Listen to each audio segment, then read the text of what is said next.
There's a number that millions of retirees across this country are watching very carefully right now. It's not a stock price. It's not a mortgage rate. And it's not something buried in the fine print of some financial document most people never read. It's a single percentage, a government calculation. And depending on how it comes out later this year, it could either ease the pressure on millions of fixed-income households, or leave many retirees feeling like they're still falling behind, no matter how much the government says things are improving.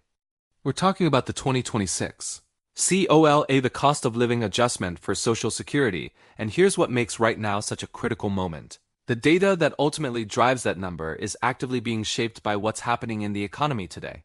Grocery prices, energy costs, healthcare, housing, these aren't abstract forces. They're things you feel every single time you open your wallet.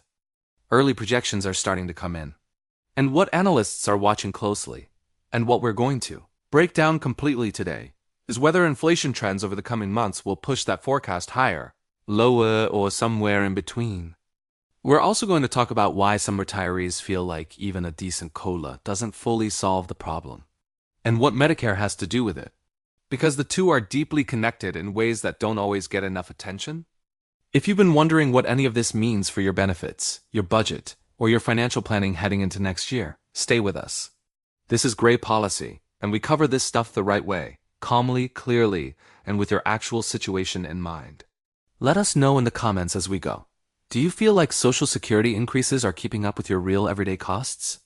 Your perspective matters, and we read everything you share. Let's start at the beginning, because this is one of those terms you hear all the time, but that often gets explained too quickly or too loosely. COLA stands for Cost of Living Adjustment. It's a built-in feature of Social Security and a few other federal programs designed to do one specific thing: protect the purchasing power of benefits over time. The idea behind it is straightforward. If a loaf of bread costs more this year than it did last year, your Social Security benefit should go up by a corresponding amount. Otherwise, the dollars you receive are technically worth less, even if the number on your statement stays the same. That's what inflation does.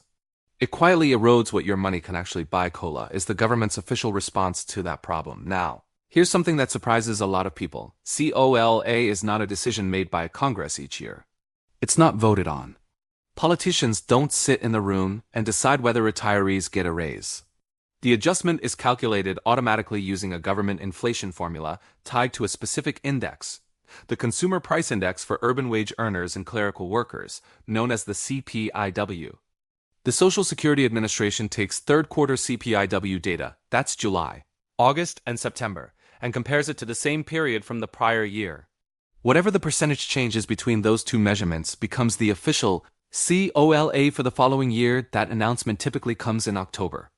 The resulting adjustment then flows through to Social Security retirement benefits, Supplemental Security Income, SSI, Social Security Disability Insurance, SSDI, and certain other federal benefit programs.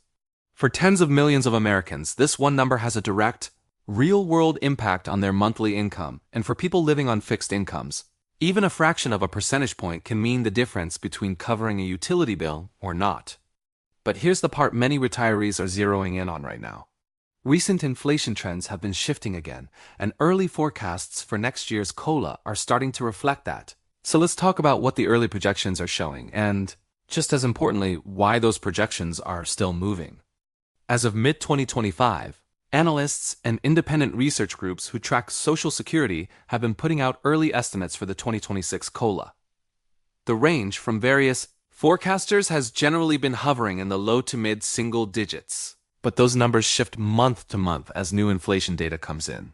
Some estimates have trended a bit lower as certain areas of inflation have softened.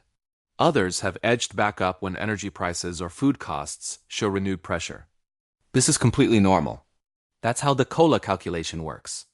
It's a rolling picture of the economy, not a fixed prediction made months in advance. The final number won't be official until October. So anyone claiming they know exactly what it will be right now is getting out of the facts. What we can say with confidence is this: even the difference between a 2% adjustment and a 4% adjustment is not small. Think about it in real terms. If you currently receive $1,800 per month in Social Security benefits, and that's roughly in line with the average retired worker's benefit, a 2% COLA would add about $36 a month. A 4% COLA would add around $72 a month. Over a full year, that gap is more than $430. For someone on a tight fixed income, that's a meaningful difference. Now multiply that across 67 million Americans who receive Social Security. The economic and human scale of this one number is enormous. But here's the challenge, and this is what really frustrates many retirees. The categories where seniors spend the most money often don't move in sync with the CPIW that drives the COLA calculation. Let's think about it category by category. Food. You probably don't need data to tell you that grocery prices have been elevated. Whether it's eggs, meat, dairy, or fresh produce, the checkout line has been telling a story for a while now. Housing. For homeowners on fixed incomes, property taxes and maintenance costs have continued climbing. For renters, the situation in many parts of the country has been even more difficult. Rent increases have far outpaced income growth for many seniors who don't own their homes. Utilities. Energy bills, electric, gas, water have added up, and these aren't optional expenses. You can't cut back on heating your home and January insurance.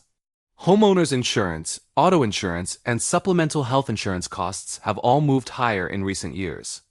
And then there's prescription drugs. This is a big one.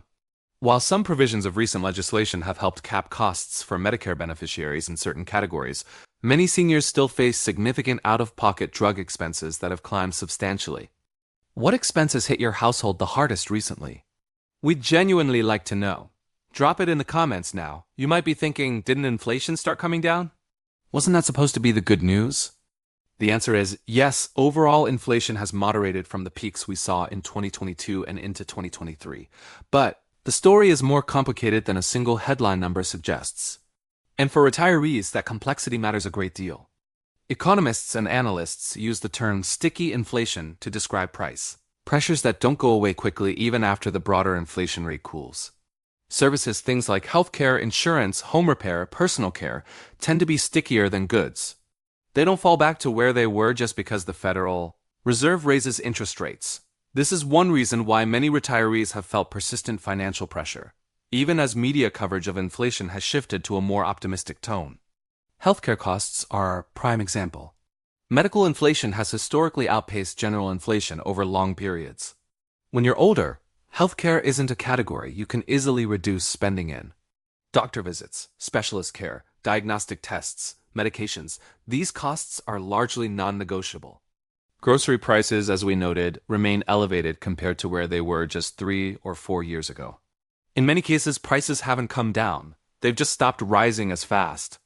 But a price that rose 25% and then stabilized is still 25% higher than it was.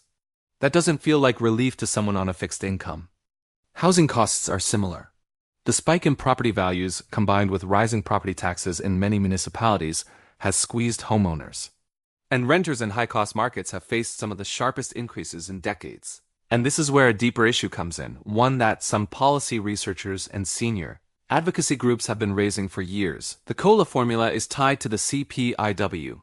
But the CPIW is designed to track the spending patterns of urban wage earners and clerical workers. That's a very different demographic than a retired 72-year-old.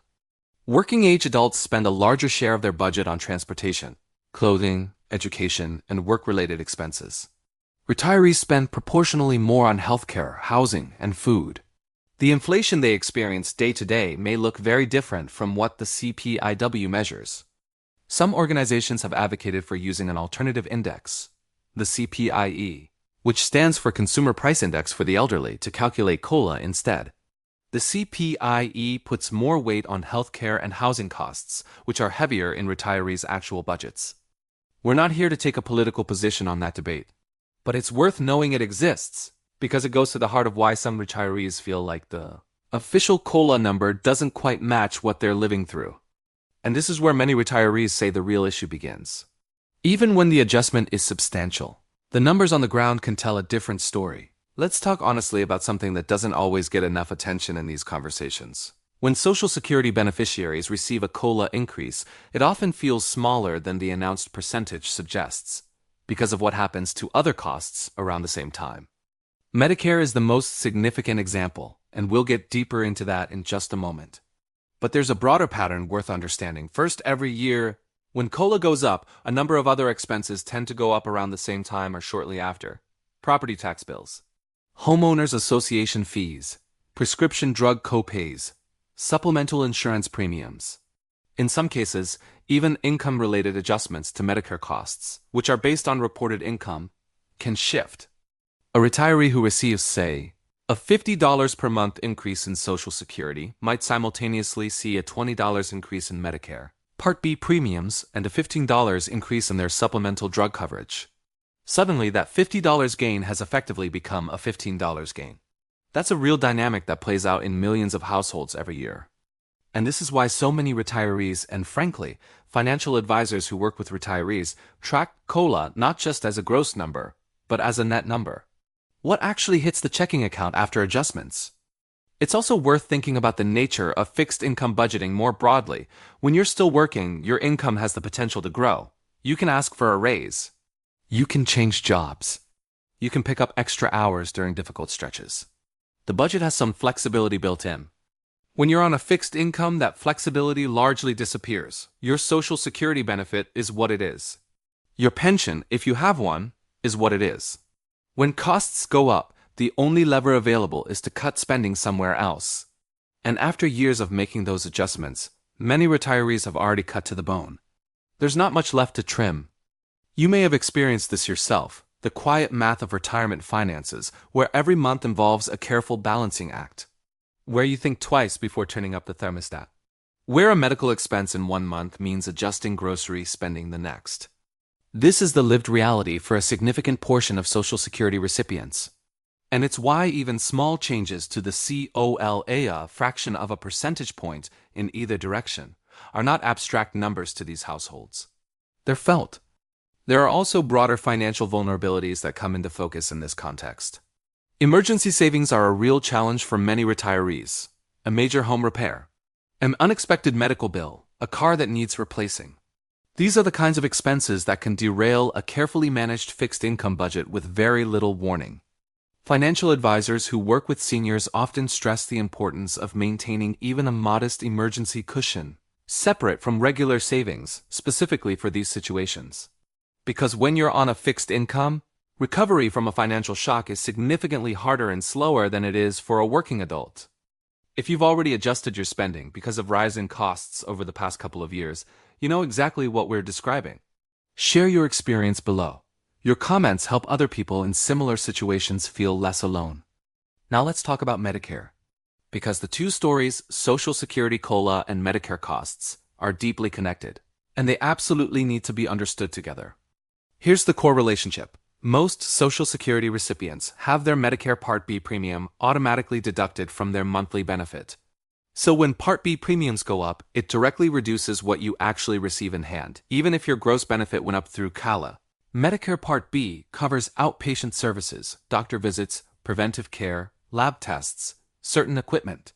In recent years, Part B premiums have experienced significant movement, both increases and, at one point, a reduction when the cost basis for a prior premium increase proved to be overestimated. The point is that these premiums are not static, and they're not decided at the same time as COLA. They follow their own calculation cycle and are announced separately, typically also in the fall, for the following year.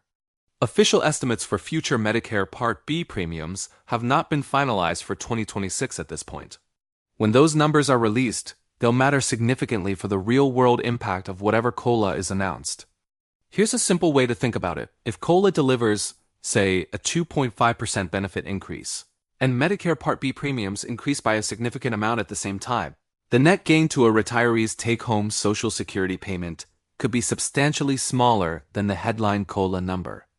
This is exactly why financial advisors, senior advocates, and careful retirement planners track both numbers, not just one. There's also the question of prescription drug costs under Medicare Part D. While the Inflation Reduction Act introduced some new protections, including an out-of-pocket cap for Medicare Part D beneficiaries that phases in over time, many seniors still face meaningful drug expenses, and plan premiums in the Part D marketplace continue to vary significantly. We want to be clear, we're not presenting any of this to create alarm. We're presenting it because understanding the full picture is what allows people to plan properly.